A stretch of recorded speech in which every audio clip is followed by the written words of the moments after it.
రాజేంద్ర నగర్ కోకాపేట కొత్త చెరువు పునరుద్ధరణ పనులు ఆక్రమణలపై హైడ్రా చర్యలు చేపట్టింది. గండిపేట మండల పరిధిలోని నియో పోలీస్ ప్రాంతం వద్ద గోల్డ్ షిప్ విలాస్ లో హైడ్రా అధికారులు కూల్చివేతలు చేపట్టారు.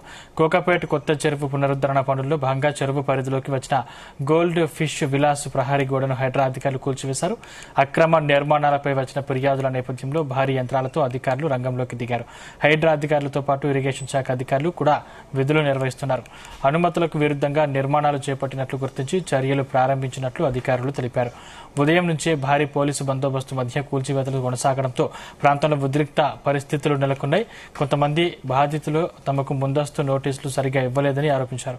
చెరువు భూభాగం భవిష్యత్తులో ఆక్రమణలకు గురికాకుండా ఉండేందుకు చెరువు చుట్టూ ఫెన్సింగ్ ఏర్పాటు చేసే పనులను అధికారులు చేపట్టారు.